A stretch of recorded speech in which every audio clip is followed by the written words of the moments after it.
Hey everyone, welcome back to another episode of the Storm the Court podcast. I'm Zane Ellis, and boy do we have a game to talk about today. The Houston Rockets just edged out the Chicago Bulls 117-114 in what can only be described as a thrilling testament to the roller coaster that is the NBA. I don't want to overreact, but can we start talking about how Alperen Sengun is becoming the real deal? Let's dive into the recap of the game. It was a close contest right down to the end. Both teams trading leads, but it ultimately came down to a few clutch plays from the young Rockets squad. The Rockets shot 49% from the field compared to the Bulls' 41%. You could feel the energy shift in that Toyota Center. The Rockets were hungry, and they played like it.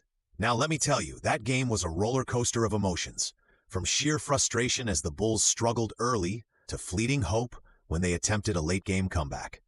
Anyone else feeling a mix of disappointment and anger watching Vucevic give away turnovers instead of asserting dominance? This is the Bulls' identity crisis on full display. Looking at individual performances, you can't help but highlight Jalen Green's explosive 28-point outing. He really stole the show with his ability to get to the rim, shooting 44% from the field. Sengun, with 24 points, 15 rebounds, and 4 assists, showed he's ready to be a cornerstone in Houston. And on the Bulls' side, Kobe White had a decent night, putting up 23 points, but you couldn't help but shake your head at that 33% shooting. It's the inconsistency that's driving fans nuts. I mean, it's getting hard to watch the guy throw up those deep threes with no conscience at all. As a seasoned basketball fan, you know I've seen it all. This game just reinforced the ongoing narrative around the Bulls. It's tough being a Bulls fan these days. The team just seems lost on the court. There's no identity. And I know I'm not the only one wishing we could rewind to when they played as a unit, no egos. You really start to miss those days. Now for a hot take. Dillon Brooks is frustratingly inconsistent. He had an okay game with 13 points, but was also a defensive liability, -5 in the plus-minus column. I can't help but think, what if they traded him? They could do better. I genuinely miss watching teams with a solid game plan instead of what felt like a series of improvisations on the court.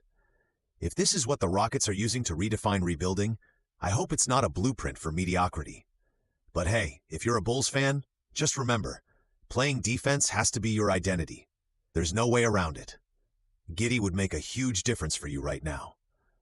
The coaching decisions have been muddled, and I'm not sure how they turn it around. I miss when they played like a team without egos. Does anyone else feel that sentiment?